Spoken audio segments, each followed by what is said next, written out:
Chapter 7. Little Fawn Lake. When I opened my eyes, I was on my back on the floor. I sat up slowly, and my head went round and round. I closed my eyes again and waited. After 2 or 3 minutes, I opened them and began to stand up. It took me a long time. Suddenly, I was an old man of 95. And where was I? I remembered a girl with light brown hair and quiet eyes. I looked round the room. She was on the floor by the door to the bedroom. Her eyes were open, but she didn't see me. She didn't see anything, and she didn't say anything. There was a long kitchen knife in her throat, and the light brown hair and the yellow dress were all red. Murder a day, Marlowe, I thought. This was my 3rd dead body, and I wasn't happy about it. You can find 1 murdered body, or perhaps 2, and walk away. But when you find 3 bodies in 2 days, the police start to get very interested in you. The hotel was very quiet, but suddenly I heard sounds of cars in the street. I went to the window and looked out carefully. Police cars. A lot of them. They stopped outside the hotel. Quickly, I found my coat, Kingsley's scarf, and the envelope of money. I left the room fast and went down at the back of the building. I found the door to the garage under the hotel, opened it quietly, and went through. I began to run to my car, but a big hand came out of the dark and caught my arm.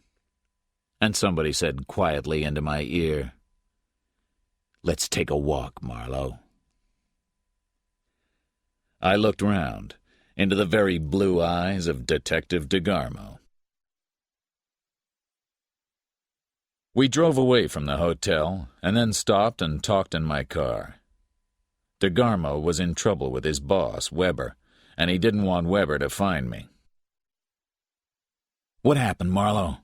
There's a dead woman up in room 618. Somebody called the police 10 minutes ago." I lit a cigarette and told him my story. About the call to Kingsley, my meeting with Mrs. Kingsley, the man in the room, the hit on my head. He looked at me carefully. "Did you see this man?" "No. He was a big man, but I didn't see his face. This yellow and green scarf was on the floor." I showed it to DeGarmo. "I saw it on Kingsley earlier this evening. Perhaps Kingsley killed her. She made a lot of trouble for him." I watched his face. He thought about it for a minute. "Okay, I'm interested," he said. He looked at me. "I want to find this murderer before Weber finds him, and then perhaps I can get out of trouble. Let's go and talk to Kingsley, eh? Where does he live?" But Kingsley was not at home. We found a phone and I called Redhead, but she didn't know. Then I phoned policeman Jim Patton up at Puma Point. It was now 4:30 in the morning. Half an hour later, Jim Patton called me back. Yes, he said, there was a light on in Kingsley's house at Little Fawn Lake, and his car was outside. We drove up into the mountains, stopped, ate some breakfast, and drove again. After a long time, DeGarmo spoke. "That dead girl in the lake up there, that was my girl, Mildred. Weber told me last night. I'd like to get my hands on that Bill Chess." "Don't make more trouble," I said. "You covered up for Mildred 1.5 years ago, when she murdered Dr. Elmore's wife." He turned his head and looked at me. He laughed, but his eyes were hard and angry.